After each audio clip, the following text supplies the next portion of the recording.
Bien-aimés, nous abordons le deuxième point de notre vidéo, le deuxième point de notre message. Comme je disais dans la première vidéo, partagez massivement cette vidéo afin que plusieurs soient sensibilisés, s'il vous plaît. Comme je disais, le corps de Christ est déjà dans le coma. Il faut seulement qu'il meure. Le corps de Christ est déjà dans le coma. Il y a du n'importe quoi dans le corps de Christ aujourd'hui. Donc, partagez massivement cette vidéo. Vraiment. Je suis votre humble serviteur, le révérend Christian, le révérend pasteur Christian Roger Medouk. Je suis missionnaire. Donc, si quelqu'un, le Saint-Esprit te met à cœur de soutenir le ministère, mon numéro sera sur cette vidéo. Donc, ton geste, ton don pourra aider pour le salut des âmes. Alléluia. Bien-aimés, le deuxième point que nous allons aborder, c'est les signes d'un faux prophète. Les signes d'un faux prophète. Ça peut être faux prophète, faux pasteur, faux homme de Dieu. Mais comme aujourd'hui, c'est le mot prophète qui passe bon marché. Vous constatez aujourd'hui que tous les petits marabouts du coin, des quartiers ont disparu et tous sont devenus des prophètes.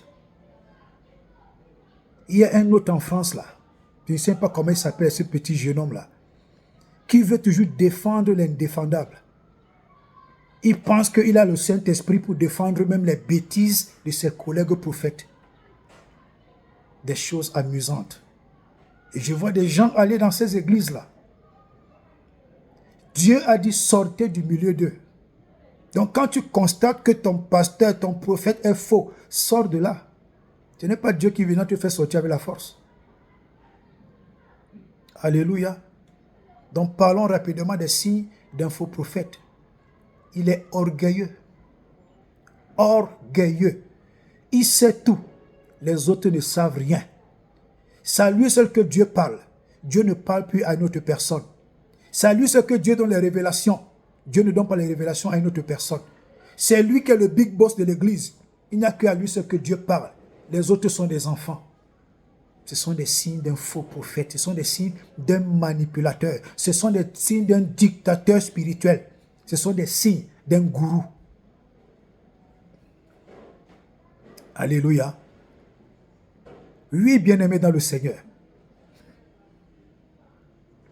Les enfants de Dieu aujourd'hui se laissent intimider, manipuler, terroriser par ces gens qui sont soi-disant prophètes qui disent si tu pars d'ici, je vais te maudire. Si tu fais... Non.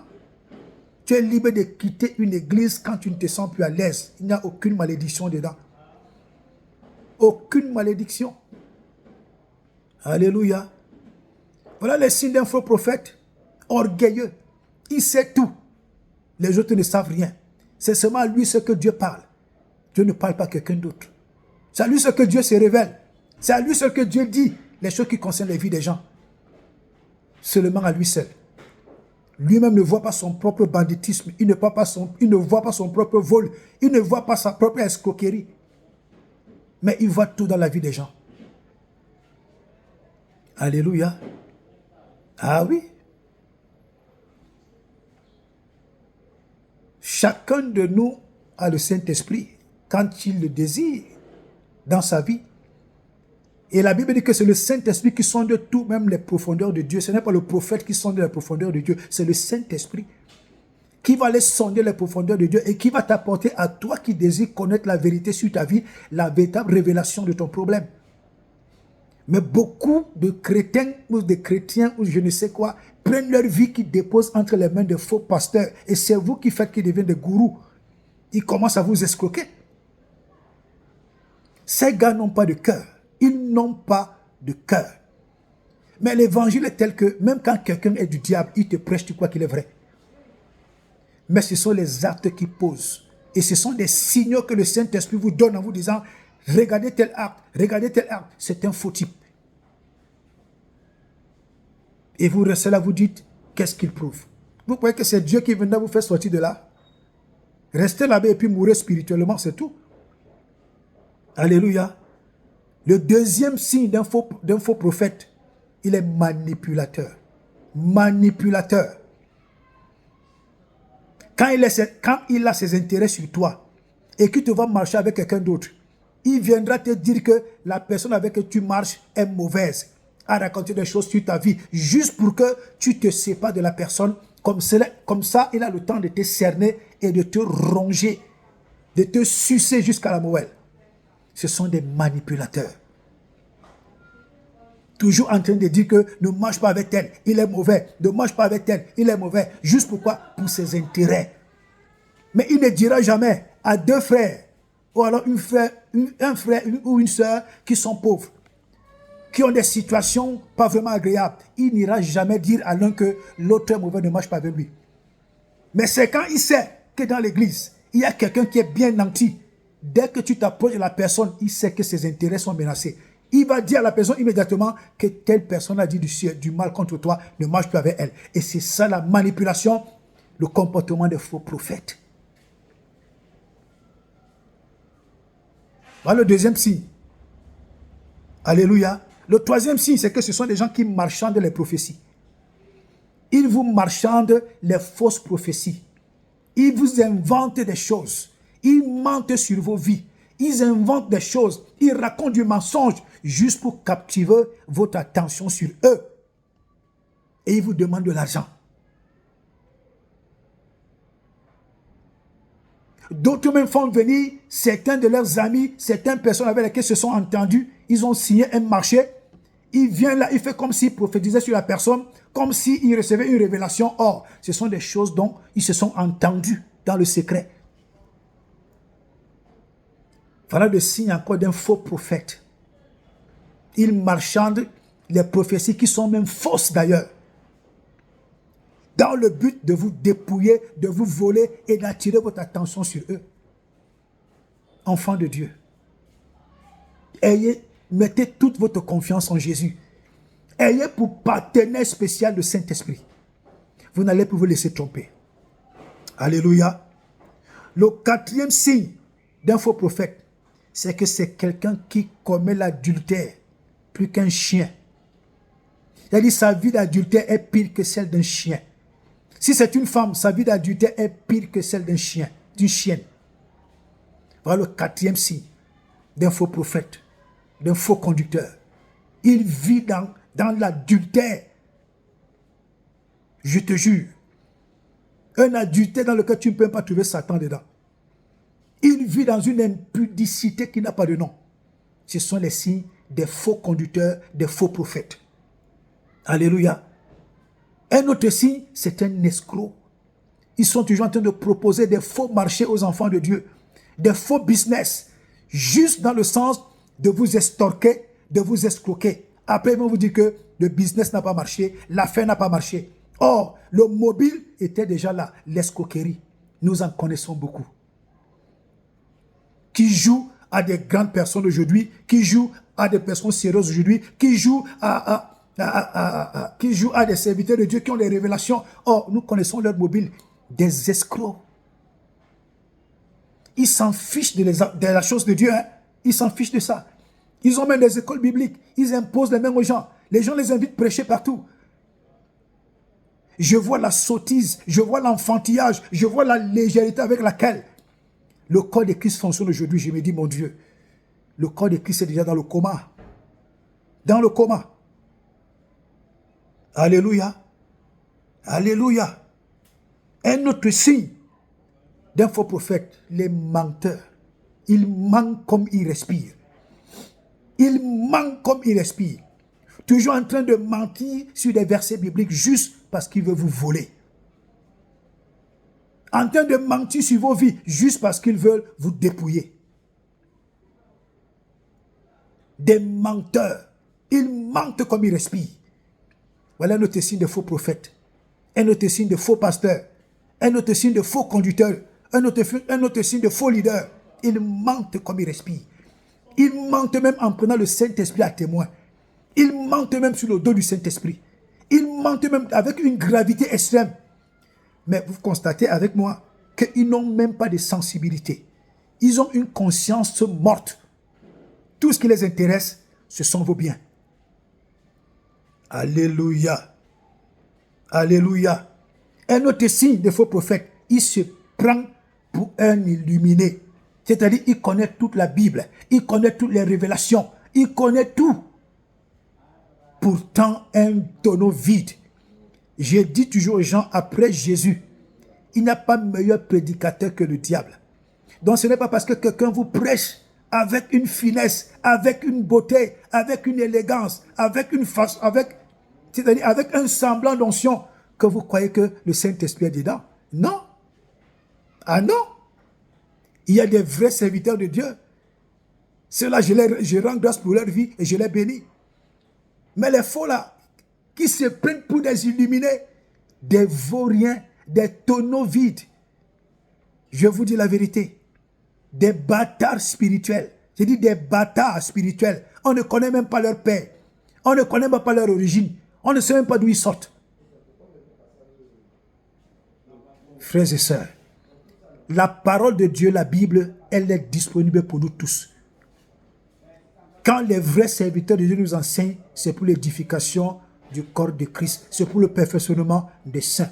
Maintenant, il y a des choses que toi-même tu vas découvrir dans la lecture de la parole de Dieu, dans la méditation, au travers du Saint-Esprit. Il y a des choses que le Saint-Esprit va te dire, que même ton pasteur ou ton prophète, il n'a jamais dit. Donc ne te prends pas, ne crois pas que tu es le dernier des personnes. Tu es la dernière des personnes. Non. Si tu te méprises, les gens vont te mépriser.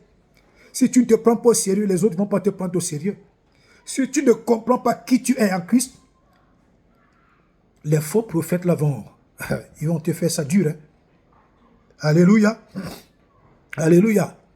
Un autre signe des faux prophètes, ce sont des sorciers initiés.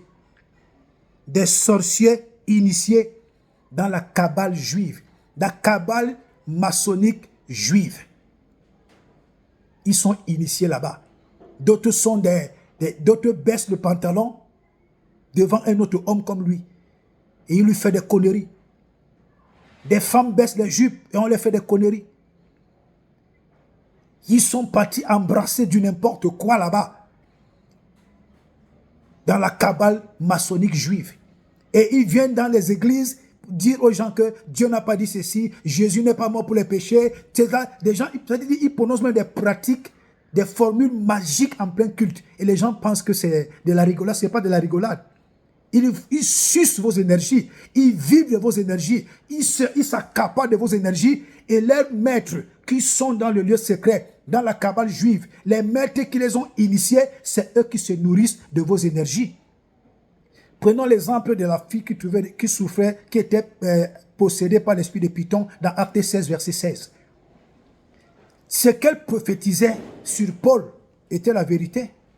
Mais quand elle a été délivrée de l'esprit de Python, la Bible dit quoi? Que ses maîtres se sont dressés contre l'apôtre Paul. Or, quand elle prophétisait, elle était seule. Qui bénéficiait de ces prophéties? Donc, c'est-à-dire que toute personne avec laquelle cette jeune fille entrait en contact, faisant semblant de prophétiser, elle aspirait leur grâce, elle aspirait leur vie, elle trafiquait leur destinée, et ce sont ses maîtres qui en bénéficiaient. C'est la même chose avec tous ces faux prophètes qui sont allés être initiés dans la cabale maçonnique juive. Ils font semblant de vous prêcher, ils font semblant de prophétiser dans vos vies. Or, ils sont en train de vous dépouiller, ils sont en train de vous dépouiller, ils sont en train de trafiquer vos vies, ils sont en train de déverser des ténèbres dans vos vies. Partagez massivement cette vidéo, elle fera du bien à quelqu'un. Alléluia. Alléluia. Beaucoup sont initiés dans la sorcellerie traditionnelle. Aujourd'hui, nous voyons des pasteurs, des prophètes, des bishops. Parce que la galère les a menacés, parce que le ministère ne donne pas, ils partent supplier. Ils partent supplier dans les chefferies traditionnelles pour qu'ils soient acceptés. Comme ça, dès qu'ils sont acceptés, ils commencent à profiter des mannes de ceux qui sont comme des notables, comme des dignitaires, comme des hommes riches dans ces villages-là. C'est la honte que tu prends toute la puissance de Dieu, tu peux la réduire à une affaire de tradition. Et beaucoup sont là. Ils pensent qu'ils marchent encore avec le Saint-Esprit. Ils ne marchent plus avec le Saint-Esprit. Ils ne marchent plus avec Dieu parce que Dieu ne se mélange pas. Ne vous laissez pas impressionner. Moi c'est ma force. Je ne me laisse pas impressionner. C'est ma force. Une fois, j'ai eu le débat dans les réseaux sociaux avec certaines personnes que vous appelez grands hommes de Dieu. J'ai écouté un de leurs messages. J'ai écouté l'autre. J'ai mis juste un petit commentaire en dessous. Eux-mêmes ont compris qu'ils avaient gaffé. Ils sont revenus sur leur message. Pourtant, quand les gens me regardent, ils disent que le petit pasteur là, le petit révérend là, je suis petit physiquement. Je suis petit parce que certainement, les gens voient que je n'ai pas de voiture, je n'ai pas de ceci, je n'ai pas cela, je n'ai pas... Mais la façon dont Dieu a investi en moi, aucun argent ne peut acheter ça. Alléluia, je suis fier. C'est pourquoi je ne force personne à vouloir soutenir la mission. Je dis aux gens, si tu te sens convaincu, mon numéro en dessous, fais ton don. Je ne force personne. Parfois, les dons viennent même, je ne sais pas comment c'est arrivé. Alléluia. Alléluia. Et le dernier signe des faux prophètes, c'est qu'ils travaillent en réseau. Ils travaillent en réseau. Quand vous voyez les gens travailler en réseau, que l'un d'eux est un micmaqueur et que l'un d'eux est une véritable ordure, si que tout le réseau est pareil. Des prophètes voleurs, des prophètes escrocs, des prophètes bandits, des prophètes malfaiteurs, des prophètes impudiques, les prophètes qui vivent dans l'adultère, pire que celle des chiens. Et c'est à eux que vous donnez vos têtes pour qu'ils vous imposent les mains. C'est devant eux que vous partez pour qu'ils prophétisent sur vous, mais ils détruisent vos vies, ils se nourrissent de vos énergies, ils vont vous sucer jusqu'à la moelle. Tu n'importe quoi, hein? Franchement, du n'importe quoi. C'est du n'importe quoi. Alléluia. Tous ces faux prophètes, ce sont des grands bandits. Des grands bandits qui sont dans des sectes pernicieuses, qui ont été initiés dans la cabale maçonnique juive, qui baissent les pantalons devant les hommes comme eux, qui baissent des jupes devant les femmes comme elles, qui sont rentrés dans la magie avec des formules mystiques dans l'église. Des gens qui se passent pour des personnes importantes que vous-même vous rendez importants, pourtant eux-mêmes savent qu'ils sont en train de vous détruire. Vous-même, vous savez que votre pasteur pratique de la magie, même quand il fait des campagnes d'évangélisation ou des concerts. Tout ceci est accompagné par des insignes maçonniques, mais vous continuez de rester là-bas. C'est-à-dire que vous êtes des plus maboules. Vous êtes des crétins et des maboules. Sortez de ces lieux-là. Des gens qui voient des choses dans la vie des gens, ils ne voient pas leur propre banditisme, ils ne voient pas leur propre escroquerie, ils ne voient pas leur propre vol, ils ne voient pas leur propre malhonnêteté, ils ne voient pas leur propre impudicité, ils ne voient pas leur propre saleté, mais ils voient les choses dans les vies d'autres personnes. J'ai vu, mon esprit est parti dans ton village et j'ai vu, toujours en train de raconter du mensonge. En train de prendre les informations sur vous. Parce que celui qui l'a invité a des informations sur ta vie. Et c'est lui qui prend ces informations, il donne à son ami faux prophète. Et quand il vient te parler, tu dis oui, daddy. Parce que tu crois qu'il a vu. Il n'a pas vu. Il te relate tout simplement ce que son ami lui a dit sur ta vie. Alléluia. Alléluia. Le jugement sera grave, hein? Le jugement sera brutal. Je vous dis que le jugement au ciel sera brutal. Dieu dit dans Romains 14, verset 12, que chacun rendra compte pour lui-même. Et que chacun, c'est par rapport à ses œuvres, dont le salut n'est pas une garantie. Alléluia. Ça, c'est la deuxième vidéo. Maintenant, je vais aborder la troisième et la dernière. Que Dieu vous bénisse.